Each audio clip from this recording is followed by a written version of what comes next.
What can I do as a spouse when my husband does the same thing? Same things get me mad. So he does the same thing over and over again. I'm assuming that this is the question. One is, it's important for your spouse to know that there are triggers that makes her mad when he says something specific to her, and that could come either from childhood and upbringing, could come from a style of communication between the two. So number one is I need to be clear in what triggers me and what part is my own issue and what part is his way of talking to me or sending me the message. And then letting him know, I would really appreciate it if you bring up this point in this way and help me become aware of it. So it's not a challenge, it's two-way communication, and we're helping each other in our own growth.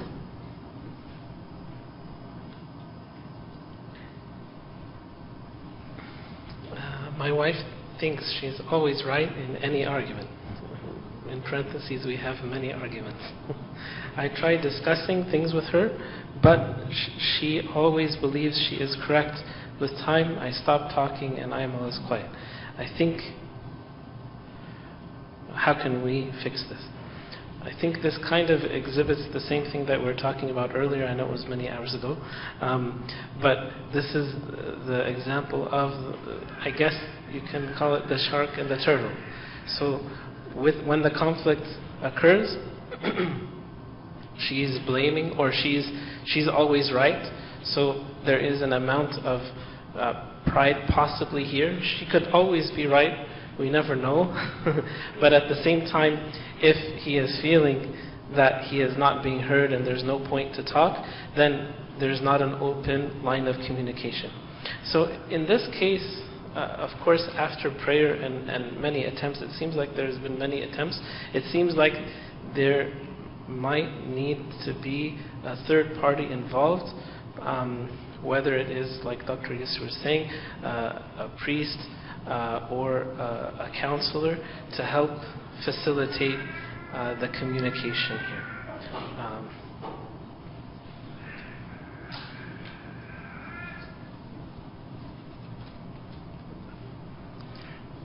That's a general question about parenting. They left the whole digital invasion. That's not an issue for them.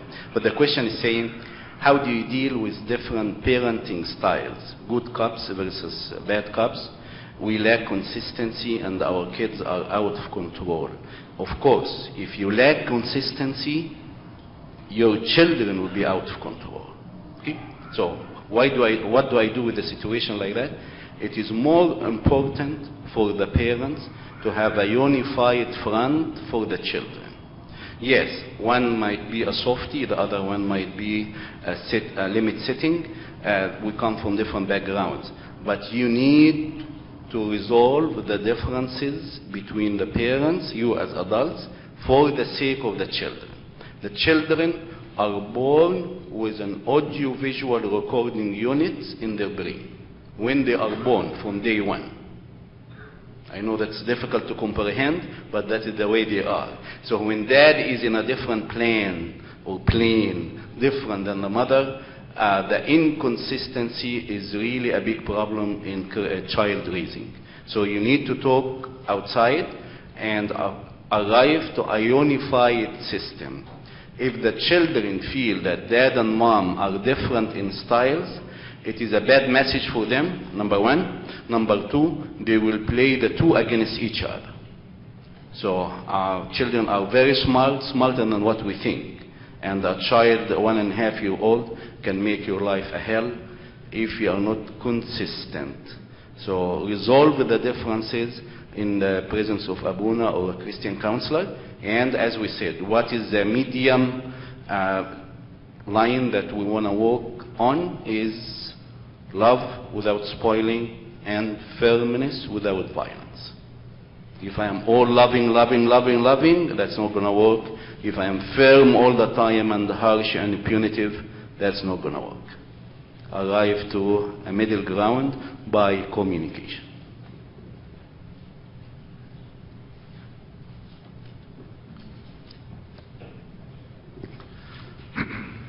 My husband always wants to have sex. I do not have a desire when he does.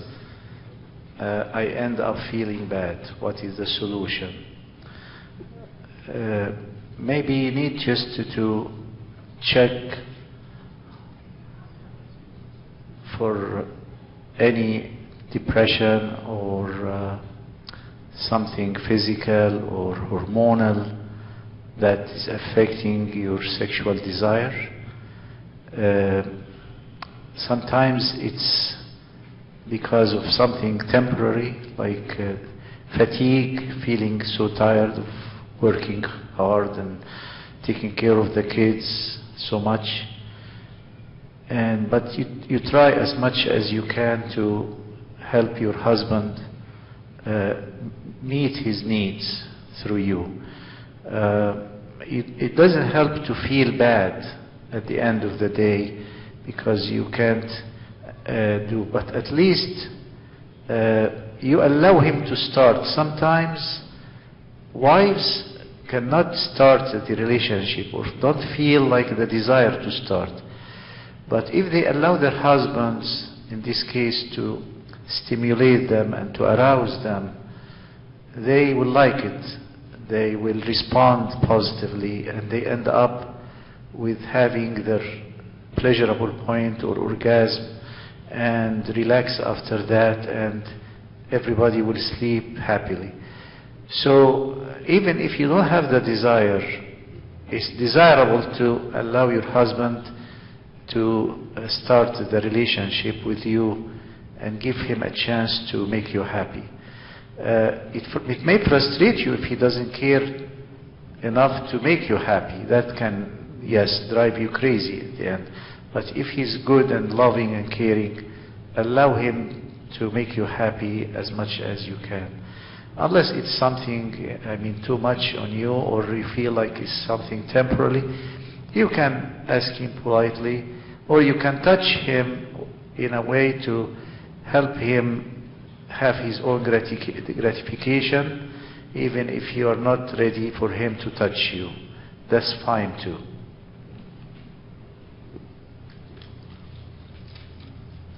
Another question here is asking, is taking and posting pictures of yourself a sin? What do you think? Taking a selfie and putting it on one of the social media, is it a sin? I don't think it is a sin. Is it productive? That's a different issue. And also, why I am doing that? No, I'm just asking, because it's not in the Bible. It never said if you take a selfie, it is a sin. You're not going to find it in the Bible. But why I am doing that? What is the purpose? Just I'm bored and when I see myself or when I send my picture to somebody. Yeah. But is it a sin? No, it's not a sin.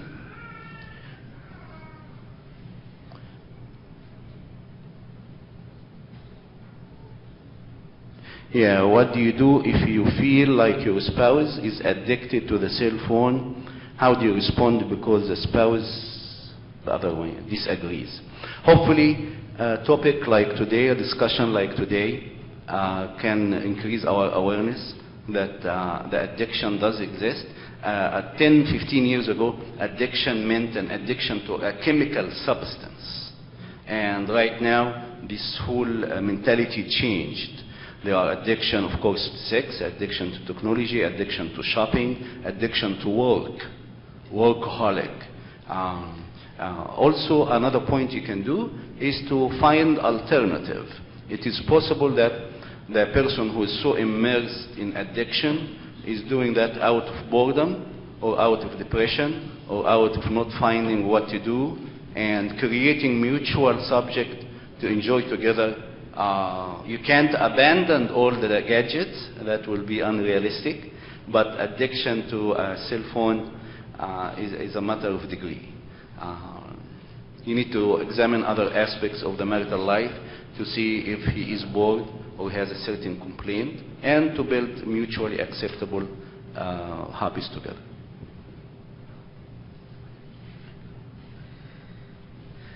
How do you keep your marriage functional when you're constantly arguing about the same exact issue?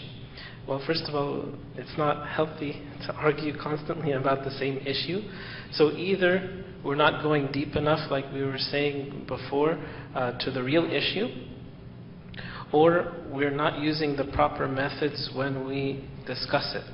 Because, like we said, sometimes we're so arguing and we're so focused on who's right, and maybe we should be more solution focused. So we're trying to focus on what should we do, rather than you're wrong and I'm right. The other thing is, sometimes we have to pick our battles. Like, so maybe if it's not an opportune time to discuss this or to argue, then we should table it and move on. And finally, there might be something else at play. There could be something else, or a hidden agenda, or an unmet need that is causing this this continual argument. This is not a question, but someone is asking for my email address and to send them the 3-month reminder. I will ask Dr. Nabil, when he sends the PowerPoint to everyone, to include my information, and please, I'll be very happy if you guys express your desire to receive the 3-month reminder, and if you want me to follow up with you as far as the goals and your growth and your progress on those goals.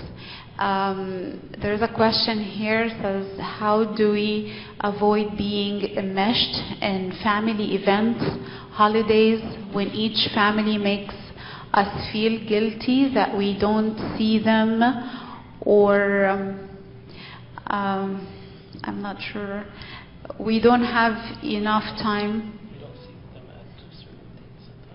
We don't see them at certain dates or times. Well, again, we are used as, in our culture, we're used to not having many clear boundaries. So it's okay to say, I cannot make it this time because 1, 2, 3. And if they're not happy with it, that's their own issues. And eventually, they will get used to the new style. You're not rejecting their invitation, and you're not being impolite with them, but you're just drawing boundary to how much you can give, or how much you can push the limits, or how much they can push the limits. When you draw the boundary, you are doing that to yourself and to them. You're helping yourself and you're helping other people to know where to stop as well. How is the day going so far for you? Huh? Long day. I can see you're getting tired, but I appreciate you taking the time. I was talking to a couple. The husband didn't participate, and he didn't sign up. So I know them. So I asked him, what's happening? I send you the email and I left a message. He said, I don't like the whole thing. I said, oh, what don't you like about the whole thing? He said, I don't like the title of the day. What is the title of the day? Yeah, how do you make marriage last? He said, I want to make marriage first. I said, that's for next time. Okay, are we allowed to disconnect the iPhone for our child Is it cruelty? We don't have a contract agreement with them, the one we talked about. No, it is not cruelty. Of course, it depends on why you want to disconnect the iPhone and for how long. Please make the punishment fit the crime. Sometimes we go to extremes. We are either too lenient and we feel guilty if we take it away, or we are too harsh and we disconnect the iPhone services for 10 years. That's not reasonable. So make it fit the crime. You can say, I did not like the behavior. You don't talk about the person, you talk about the behavior. I did not like the behavior when that happened, and I will not allow you to use the cell phone or the iPhone for whatever, 2 days, 3 days, 1 week. Also, the child, we don't know the age, but does the child, not every child should have an iPhone. It is feasible a 7, 8, 9-year-old child might need a cell phone. To call mom, I finished school, come pick me up, okay. But not necessarily a smartphone with internet access or data plan and all that. It is a big discussion. You can't go to either extreme by saying no means no, or open the door for every privilege. So it is not cruelty. You shouldn't feel bad about it. But if you are reasonable in enforcing the consequences.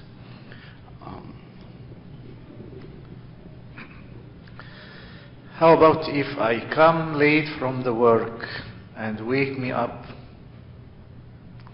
like 4 a.m. to make 6 and I am, because that's how we become one flesh. That's how we commit ourselves to become one flesh according to the words of our Lord. The two shall become one flesh. It's needed in marriage to become one flesh. So both of you, both spouses, need to work on that in the spirit of love and compromise. Whether you make love at 7 a.m., 4 a.m., 10 p.m., whenever, but you need to communicate and to be open to each other's needs. Communicate and be open to each other's needs, because this is the law of love. Please remember that a man has no authority over his body but the wife. The same with the wife. So please, sometimes compromising may need some sacrifice. Sometimes it needs to go the other mile to meet the other's needs, unless it's really a real issue, problem. But generally keep that in mind. Thank you. Another question. How to deal with no sexual interaction with spouse? Communication. You need to be honest and you need to be open and address the issue in a loving spirit, in respect, with respect to the other. And we need to learn how to tell each other, I need this. Starting with the word I, the I statement. I need this. I feel like I need that. Okay? Please. And never use sex as a tool to fight each other or to twist the arm of each other. Never, please. Never.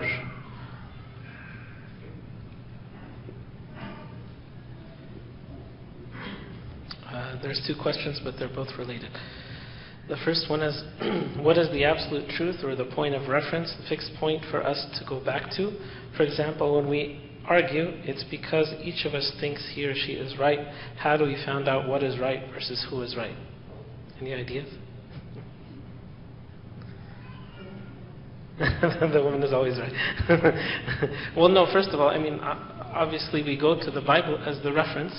That is the chief authority, and all of our moral issues and spiritual issues and psychological issues.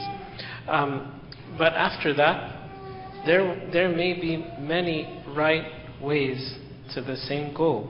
Like we said before, both partners may have different philosophies of how to get from point A to point B, using the same example of transportation and GPS and whatnot. There can be many different ways. One may be easier, one may be faster, one may be a more scenic route. So the question is not who is right, but let's together decide on a way that we're going to take together among the 3 or 4 different right ways, if that makes sense. So that's where you kind of focus or change the focus from is it right or not. I think most likely both sides are right, but let's choose one way. It might even be a third alternative to explore. Like if the husband wants one way and the wife wants another, maybe there might be a third option that you could both communicate about together. And that's why in the exercise that we gave you, there's one item, I think it's number 5, where you have to explore or list 10 different solutions, not just 1 or 2, but 10. And then you discuss and you pick one of those 10. Sometimes the husband has one way and the wife has one way, and then you're arguing about that. But let's explore other options.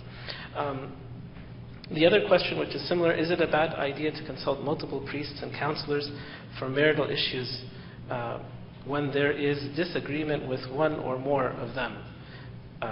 Yes, it's not necessarily a good idea to consult the whole world. Just like if you have a sickness and you go to 10 different doctors and you get 10 different diagnoses and treatments, you're going to get confused and probably not do anything. So,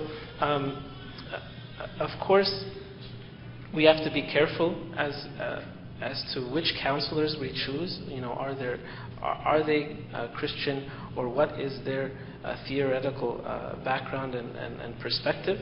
But if we involve too many people, it's going to get too confusing.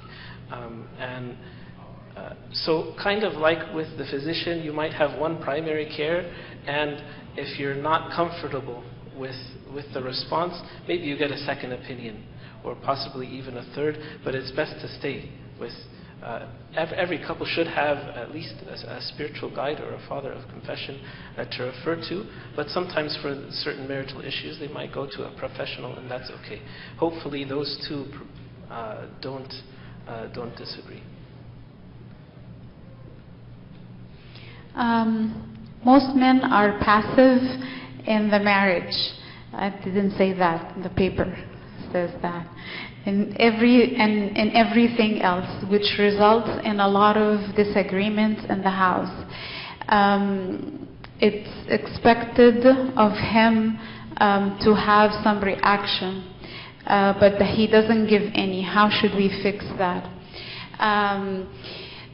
I'm not sure if he's passive, or maybe he gets intimidated by the wife, and maybe she's a little controlling. So we need to sit together and see where is this passivity coming from, and maybe the style is not the best way. Or maybe she's expecting too much, or maybe she is verbal and he says his opinion in 2 words, and that is received as being passive. But in case that he is really passive and she did everything she can to bring that to his attention, again, seeking help is not shameful, and we all at a certain point need that. So again, if it's a therapist or abuna or someone who's who is not going to take sides, will be able to at least give an opinion about the dynamic of communication in this situation. I have two comments and then one question. The two comments, one is a suggestion saying the church should start a healthy physical program in order to keep both men and women of the congregation healthy physically and sexually every 3 months to run or walk 3K or 5K. Actually, it is a good idea. My daughter was involved about a few months ago, a breast cancer walk, 5K, and she, on the Facebook, she called her friends and they formed a group of 35 young men and young women, just from the church. So the one who is suggesting that, meet me after we finish. You have to have a cause. Once you have a cause, the congregation will get motivated. I am one of them and I need it. So the one who sent me this question, talk to me after we finish. Is there a Coptic or other good resources for teaching kids about intimacy/sex? Yes, there are plenty, not necessarily Coptic but Christian, and we do go to resources, Christian resources, if it doesn't touch topics of differences in theology and so on. The Coptic Church doesn't have much publications in the field of counseling, especially in sex education, in English. You will be very limited. I have a long list.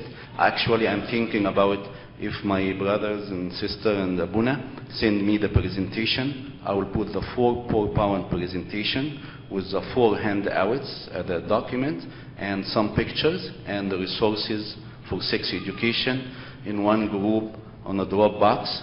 And that's one good use of the digital technology, and send it to the list of all the people who participated today. There is a question here: how do you handle a child that's always testing the limits? The child that's testing the limits, the problem is not the child. I need to go back to the parents. Testing the limits is happening because in the past it did work, because it was successful in the past. So the child's brain is programmed, if you do that, you will get what you are going to complain about. So for me as a parent, as I said, we have a unified plan, unified front, and if the testing the limit is not acceptable, here firmness is indicated. Not necessarily violence, not necessarily hitting him or her, but firmness. That's not going to happen. My body language and my facial expression is showing here the limit will stop. Also, I can't say it is possible the child is testing the limits because the parents are either very harsh or very inconsistent, meaning they don't have a plan, they go just by the intuition, or they're very harsh, meaning they say no to everything before we listen to the child, what he or she needs. So if the request is allowable, we let it pass, we cooperate with the child. If it is not appropriate, that's when we stand firm.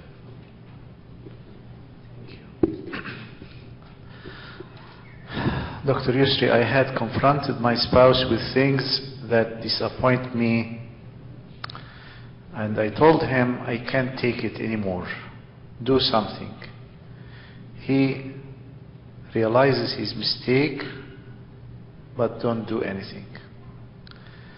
Well, in this case, we may need just to resort to a third party like Abuna to intervene, because if you keep feeling frustrated over the time, that's not good for you, not good for the marriage. Your husband needs to do something to change himself. He needs to see how you have been hurting, and this needs to be addressed directly. If not through you, if he doesn't respond to you, then you need to ask somebody for help. The other question, my husband only become affectionate or loving only when he wants sex. And sometimes I just want to be loved, hugged and kissed only. Well, remember that the physical needs are different. A husband's needs are more physically oriented. A wife's needs are more emotionally oriented. But God has created us like that. And we need to accept these differences and work them out and try to compromise again. See how we can reach a midpoint that your husband, even through having sex with you, would show affection and love, compliments, things like that, that will make you feel good. And you need also just to help him become more affectionate, because it's clear here that you don't feel his emotions that enough. A wife who feels the emotions or the feelings of her husband towards her would be much more ready to submit to him for sex. So husbands in general need to be more affectionate, more verbal in showing affection towards their wives. That would help them to become more ready to make love to them. If it doesn't work, then the same thing, you may need a third party, like a Puna or some counseling. My spouse can't say sorry. Most of our conversations end up with blaming me. Well, what's behind that? It's because, you know why? Because she may be very vulnerable to guilt. She cannot take guilt. She doesn't want to say sorry because saying sorry means that she is somewhat to be blamed or she's guilty. So she can't handle guilt, and that's because of probably her background. If you need to check with a counselor like Dr. Irene, you can ask with her how to help her to accept, not the blame, but at least you can communicate together to resolve this conflict without major losses. I have still 4 questions. Continue. Is it a good idea to plan 6 dates, and how often do you feel couples should have sex? There is no regime for that.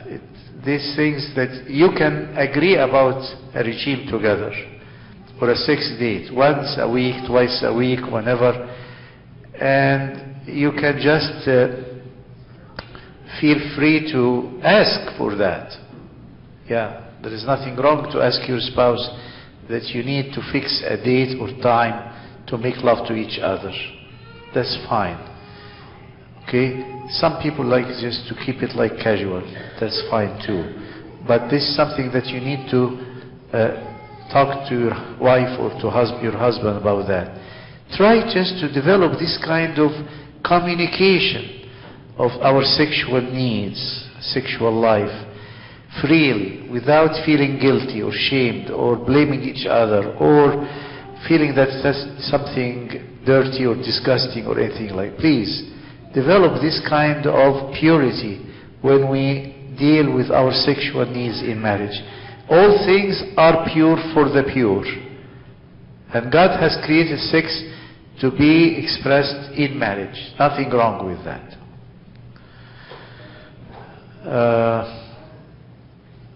Are some ways of having sex un-Christian? What are they? Well, there are things in the Bible, as we mentioned last time, very clear about wrong sexual practices like anal sex. Very clear in the Bible. Some other stuff are debatable, and I don't want us to get into that. I leave it to individual cases. We don't have something to follow, But, I mean, still it's up to your spouse's comfort and consent.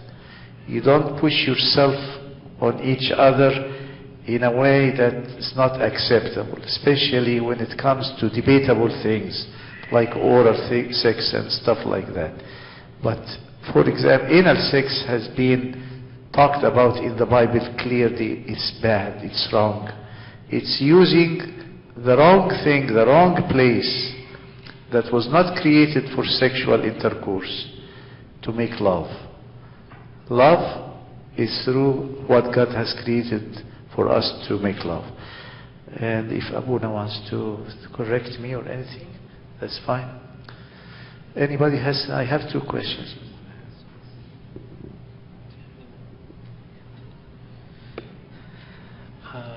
When a husband keeps ignoring his wife and doesn't respond to talk when she needs to communicate, and she has tried explaining that he must realize his isolated lifestyle is a problem, he reacts by acting as if she has bothered him, and he continues to be more damaging. What else can be done? What if he hasn't done anything to change his way, even after receiving neutral advice? It's a difficult situation. Yes, of course, the problem has been brought to the surface, but maybe not in the best way. So oftentimes there needs to be a broken heart, or most likely this person may need to confess and to repent and to open up, or to be in an environment in which he can open up. I think there may be some hurt that is inside, whether in the marriage or before, so he is guarding himself. So he needs to be in an environment in which he can open this up. Probably it may need to be a third party for that.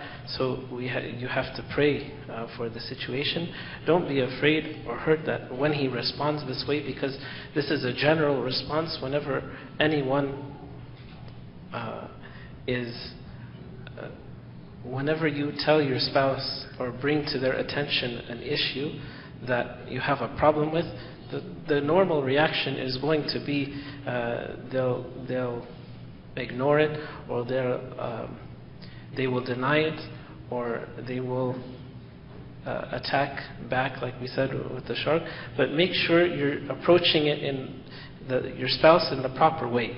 Like you're doing it wisely, you're gentle, you're doing it in a loving manner, you're having proofs or examples of this, and the environment is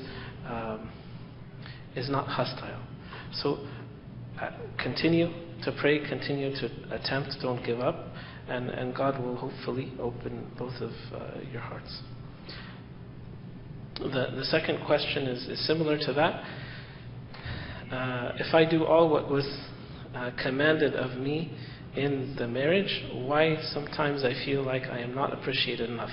Most likely this is the husband speaking. But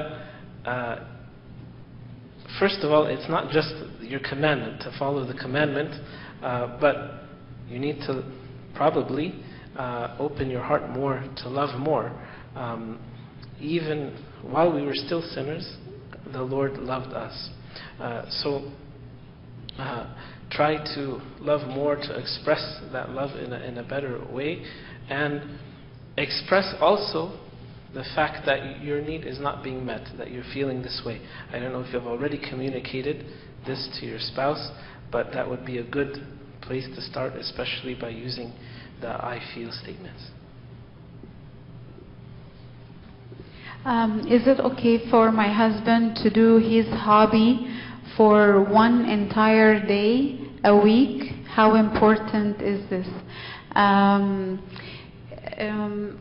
day a week it is not the problem. The problem is how much this 1 day will affect the family. Everything needs to be done within a reason. So if yes, we need the freedom, we need to have the space, but if we have to balance it, because if it's taken away from the family time, from the children, from paying attention to the spouse, then we have to stop and think about it. You can gently bring it to your spouse's attention and give him the reasons why I'm talking about it. It's not the control, and I'm not trying to control you, but there are reasons, 1, 2, 3, and hopefully that will help him see it differently. I have 3 children, 10, 8, and 5. Whenever my oldest one is punished, my 8 and 5-year-old always try to get my attention by doing a good deed. How should I react? Should I ignore their behavior? No, you should not ignore their behavior. 2 points. Be aware of the comparison. Some parents do that all the time. You know, why you are not like your older brother Mike, who is doing blank blank. The comparison does work in an opposite way. When I compare somebody to his cousin, to his sister, to his brother, it does not motivate them. It creates low self-esteem, animosity, and jealousy, and negative feelings. So be aware of that. Number 2, I don't have to ignore the behavior, the good behavior, and I don't have to compliment or praise the behavior at this moment, at that time. I can praise the good behavior of the 2 younger children later on, not in front of the punished older child. It is possible that these children, the younger ones, are very smart, and that is the way they get the attention from the mother. So I acknowledge the good behavior, but not necessarily at the time in front of the older child. I need to be, this exists if the children they feel being compared. And this is the way they say to mommy in a good way, look how good we are. We are not like the older one who's being punished because of X, Y, Z. So if I change the behavior of the parent, the behavior of the children will subsequently be corrected. I have another one here, and then we'll give the microphone to Dr. Yusri for the last question or group of questions. How do you fill your time if you are at home with your baby child and you cannot watch any TV?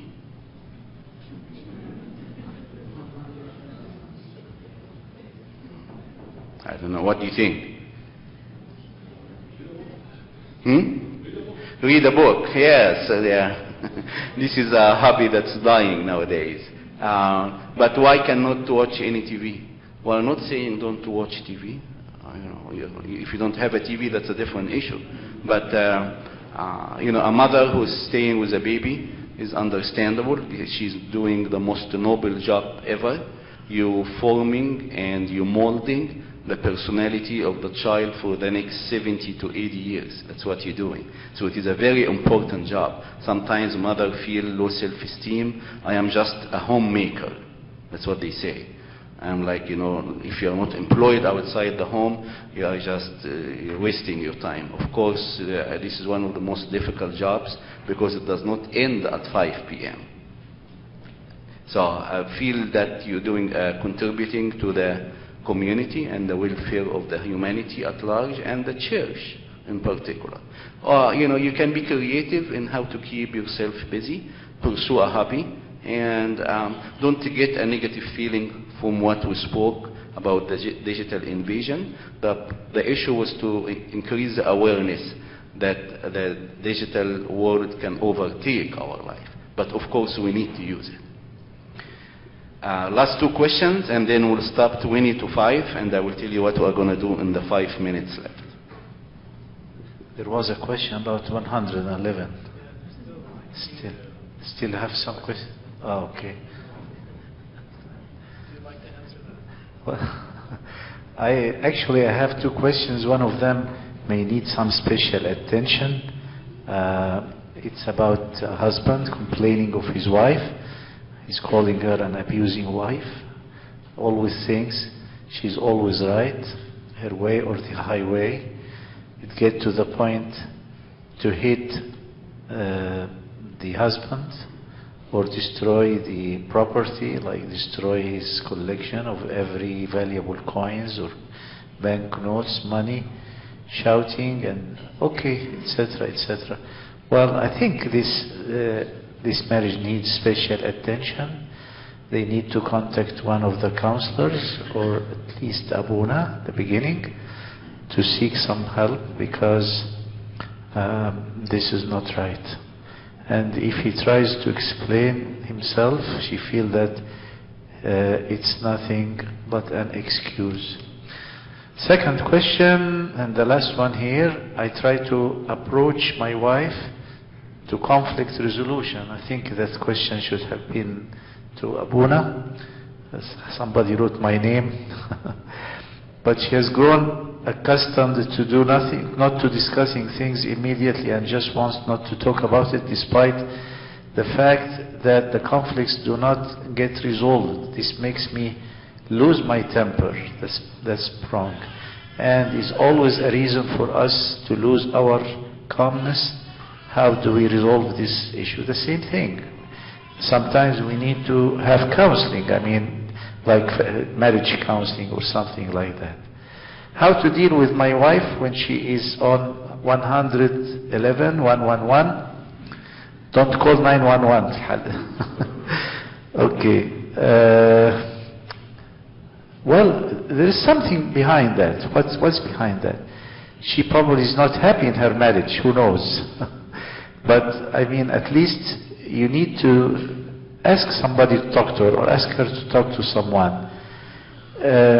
That's very important. She needs to speak up, to open up, to resolve these problems or vent out her feelings to someone who can understand that, and that's how you can help with your marriage. Thank you.